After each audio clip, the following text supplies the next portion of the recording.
Hi guys and welcome back to the channel. I'm Van Orn and this is another King Arthur Legends Rise video. Today I want to take the time to talk about one of the best champion in the game, probably one of my favorite, the one and only Kai, the rare DPS that if you are new to the game, you should be comfortably investing on. She is probably the strongest, more versatile and easiest to build DPS in the game.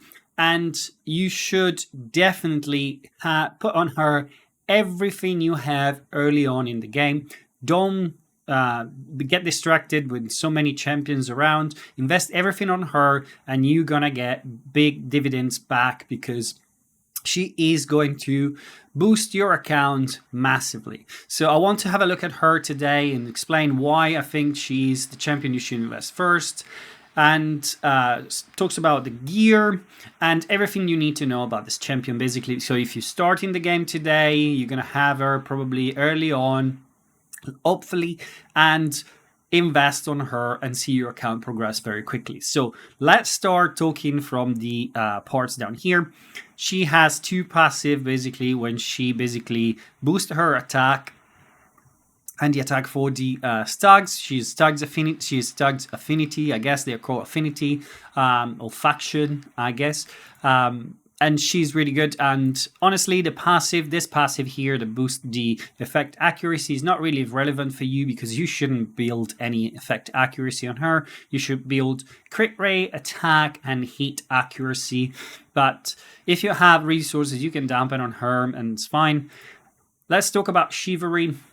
Chivalry on her is really, really impactful. She gains a lot of stats. She gains attack gouge. She gets over here, I think, crit damage. And if you get it all the way up to the heights, she gets a lot crit rate, and she becoming more survivable basically. Now the game gives you a lot of tokens to increase the chivalry of rare champion. So early on, you're going to get quite a lot of this material over here. They should be enough to bring her up to Chivalry 8, if I'm not mistaken.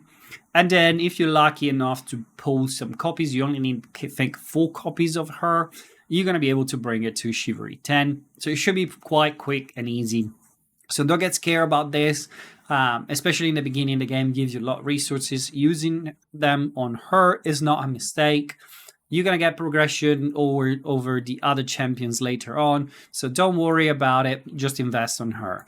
Regarding the skills, we already spoke about it. I don't think that is massively important. But you should definitely get her up to 6-star and 6-star awakening. Now, it is massively easier to awaken to 6-star rare compared to legendary. You might be lucky you pull Bedivere, for example. To get Bedivere to level 60 and 6-star awaken, it is a drag basically. Because let me show you, for example, just to get from 4-star to 5-star, the comparison between a legendary and a rare.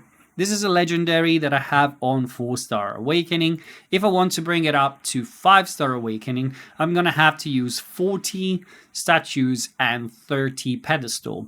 Well, instead, if I want to get the same 5-star awakening on a rare, it's 20 and 15, which is exactly half of it and is the same across every stat. So getting a rare up, it's way cheaper than getting legendary, which also means that you can boost probably 2 champions for the price of 1.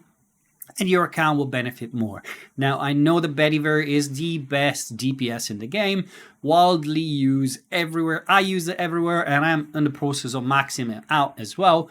But my account will not be where it is right now if I didn't max Kai first. And that's why everything went on her. When it comes to relics, I think you should only worry about her Storm or Wind relic. The others are good.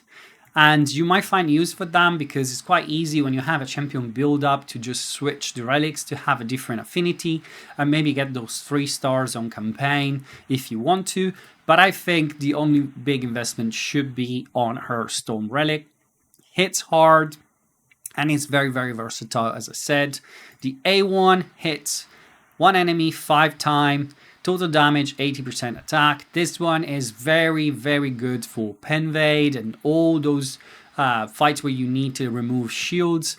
5-time hits is an incredible skill. The S2 attacks on enemy 4 times and deal 128 attack damage, which also boosts her with crit rate for 2 turns and crit damage for 2 turns.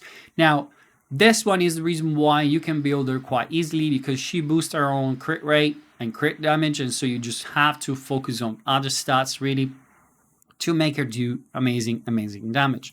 I've been quite unlucky with the books or the skills on this relic. They all go in elsewhere. I want this one to hit harder because I'm using the single target skills on many places. But nevertheless, the S3 is also equally important because it attacks all enemy 4 times. It has a total damage of 140 attack percent, plus you get 20 with the skills. And the last 2 hits deal additional damage if the target is below 30% HP, total damage 25% attack, extra on top of what you're doing. So when you get an enemy low, she's going to hit even harder. She is really useful in many places, as I said, including arena, story mode, everywhere early on. And then later on, you might swap it out for different specific DPS, but don't worry about it. Get her relics all the way up to 60, awaken it up to 60 as well. She's going to hit very hard. Now, when it comes to equipment, the way you should go early on probably is attack and crit rate. The reason is you're going to have a lot of that gear early on, and so you might be looking to use those sets in the beginning. Get her attack up. Don't focus too much on crit rate because she boosts on the skill too. And maybe boost a bit more the critical damage. I'm going to put the stats of my champion up here on the screen, and we're going to have to talk about the gear piece by piece. I think the left side, as you know, it's fixed stats. So you have attack on the helmet, you have defense on the chest or cuirass, and then you have HP on the boots. You can't do anything about that. You only have to focus on the substats. So you want attack speed, and you want crit damage and attack percentage ideally. Hit accuracy is also welcome because in later stages of the bosses have high evasion, and so you want to be able to hit them when you attack them.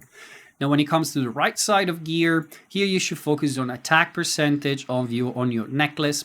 That's where you're going to have the big boost on attack. My attack is a bit too low at the moment. I'm working on gear. When I will have better gear, I will swap them out. On the earrings, you should get crit damage, in my opinion. Don't go crit rate. There's no real need for that. As I said, you're going to use skill 2 first and then skill 3 or skill 2 again. And you're going to do a lot of damage with that. So don't focus too much on crit rate. Crit damage is ideal over there. And I like her with an attack speed ring. You can also go attack percentage over here or attack to boost their attack more. But I like my champions to be quite fast so they can keep up with the bosses. She's not crazy fast, but she's fast enough to take a lot of turn during fight. This is also better when it comes to arena. When it comes instead for the sake keep, you have a belt, which ideally is an attack. This doesn't land in attack percentage, so flat attack is good. Look also for the usual substats, attack speed, crit damage, hit accuracy, everything that we already spoke about. And for the orb, I'm using an attack speed. This is also the reason why she's not super fast, because it's only a 3-star. But I really want the stripe set, and we're going to talk about that in a minute. But attack speed here is ideal. You also want crit damage, possibly. This is quite good. It has effect accuracy, which I don't care really. And some recovery, but it's not ideal. But I don't have anything better at the moment. I keep forging gear for this faction, but I can't get anything better for her. It's quite difficult to hit the right main stats. Then you can change the sub stats, but not the main one. So it's very difficult to get the right one you want. While instead for the banner, you want Pierce, in my opinion. Pierce is what allow you to ignore defense. Ignoring 14.28% of the defense on a 5-star makes her do more damage. Now, as I said, I built mine with crit damage. I wanted to have a lot of crit damage, and she does a lot of damage, honestly. She boosts her attack, she boosts her crit rate, she boosts her crit damage. So this stats for me are more than enough. You want ideally to aim. She get also 80% crit rate when she does the ability, so you boot up 2 buffs basically. You can get that low with crit rate. I like her to have a little bit more, because there are cases where you just want to hit the entire board, you want to hit all the enemies and you don't have the buff up. And so you want to have a good rate of crit rate so you can hit hard nevertheless. That's why I keep her like this. Over 100% crit damage, do a lot of damage. And I'm using Strife. Strife is maybe better suggested for arena, where you're going to start taking more turns, but it's also very useful in campaign. I find it very useful also on bosses where you need to take down the limbs, with the tentacles, the arms, those parts counts as enemy, and so she takes extra turn. So this one, gain attack increase for the rest of the battle, so she's going to have an attack increase on her. That's why I also can go away with lower attack, and she has chance to attack gouge by 100% when she kills an enemy basically, and drain a percent of the damage dealt to heal, which is also very, very good to keep her alive. She has an evasion passive, so she is more difficult to hit. Sometimes she's more able to dodge the attacks incoming from the bosses, and this makes her massively easier to keep alive during a fight. When you get hit a lot, those fights that last for very, very long time. I use her in many of my comps, so let's go through them and have a look where I'm still using her. She is in my Plane of the Beast team for stage 10, 43 seconds, so pretty fast. She is one of my DPS over here. I'm using Morgan, which you get for free. She's your and Tristan, which are 2 of the legendary you get for free by playing the game. Your first temple, you're gonna get her, and by playing, I think, campaign stage 3, you're going to get Tristan. Now, I'm using Jillian, which is probably the best healer here in the game, but if you don't have her, you can use probably Sarah over here. She decreases the attack gouge of the boss and heal my champions. Sarah will do an attack gouge decrease, attack gouge disruption, so makes basically the boss go slower. Helps your team basically takes more turn compared to the boss. You're gonna focus on the boss, hits many times with this 2 attack champions. Morgan also has a multi-hit, so that is one of the places I'm using her. I'm not using it obviously on Gorgos. Gorgos has nothing to deal with this. I'm using her on my Audrey. She's my main DPS over here. I'm taking down the boss quite easily. With this one, it takes a long time. You can see over here, it's a long fight. But she's my main DPS. Again, I'm using Morgan, and I'm using Jillian. Jillian is an incredible champion. She makes things happen that it shouldn't, but she's still my DPS over here, obviously, because the boss is Frost, and so Winged or Storm champions are doing 125% more damage. So she outperforms someone like Betty Ver over here. She takes less damage. And I'm using her also on Tarask, which I'm still on stage 7, really. But I need to work on this comp and make better use of it. I'm not sure I'm using her on any of the dragon. I'm not using her for sure over here. I'm not sure I'm using her over here neither. And I'm not sure I was using it here, which is the next focus. I was still using it, but I need to focus on a better comp over here. But obviously, you're going to use her on campaign, and you can use her also on these 2 bosses.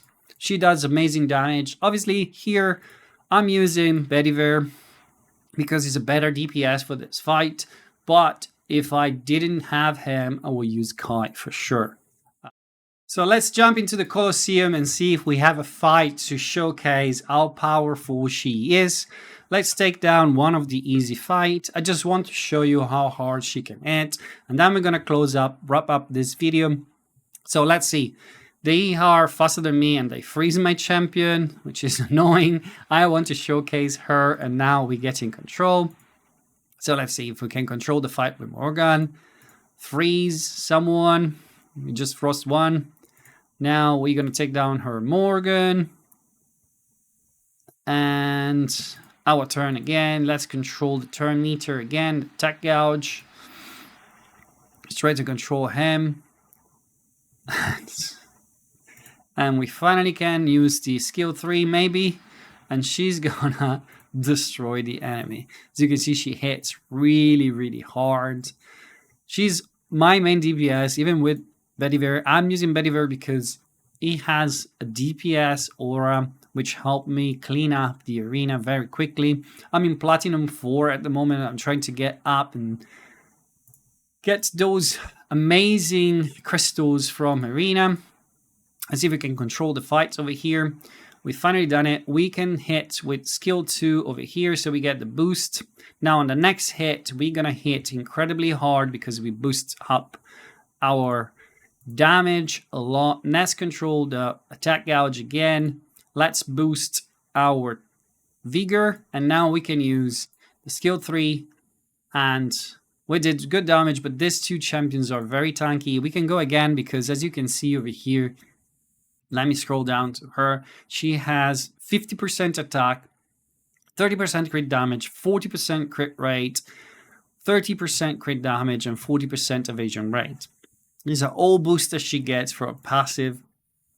She's absolutely incredible. We got a hit again. We took it down for one hit. And now this lady here, it's buff beyond the possible, imaginable. And we're going to control her and take it down with the next turn. And we're going to use the skill 1. We still have the buff up, so we should be able to hit decently. We didn't, but she's still going to basically die very soon. Now, basically, you saw what she's able to do.